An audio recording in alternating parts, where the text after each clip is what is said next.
Hey, this is Neale. Welcome back aboard Chez Nous as we explore some more places on the ICW and learn a little bit more about how to do it.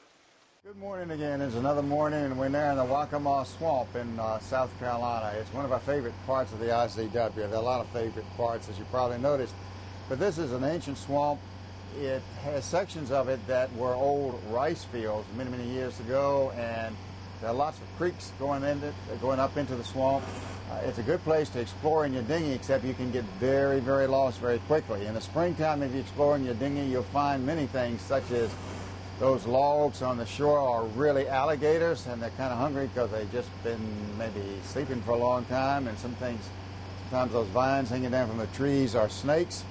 It's an exciting place to explore if you're dinghy, but you got to be pretty adventuresome, and it is risky. There's some nice anchorages, and it's just, even if you don't anchor, it's just nice to cruise through the place. Part of the ICW, the Waccamaw Swamp, the Waccamaw River. We're being passed now by a boat who's doing it right. He gave it to us a signal. I'm slowing down. I moved over. He's supposed to be slowing down so to not throw me awake. Yeah, he's doing it right. And now I'll turn into his wake so that he can take off and won't roll me too badly. And away we go.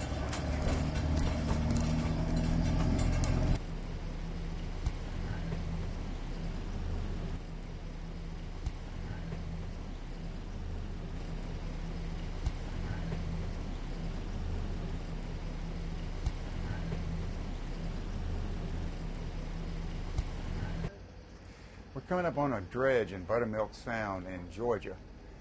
This is a welcome sight to see because the ICW hasn't been dredged enough lately, and now there's a little bit of money in the budget for a while, for a long time we hope.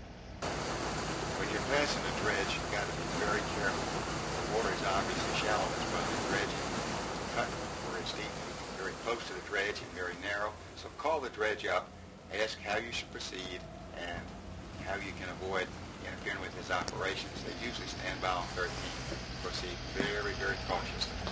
If you don't call them up, you can get into serious trouble, not only running aground, but running into some of those dredge pipes and that sort of thing. When you do pass them, you should pass them going slow bells. If you pass them fast, you're throwing a wake, you could hurt people walking on the dredge or the tugs a little bit. So it's important to go through slowly for your protection and mainly for their protection. It was great having you aboard for this trip. To see a lot more and to learn a lot more about cruising the East Coast, click on the link on this page and get the 2-disc DVD set, Cruising the East Coast with Neale. Until the next time, I'll see you later.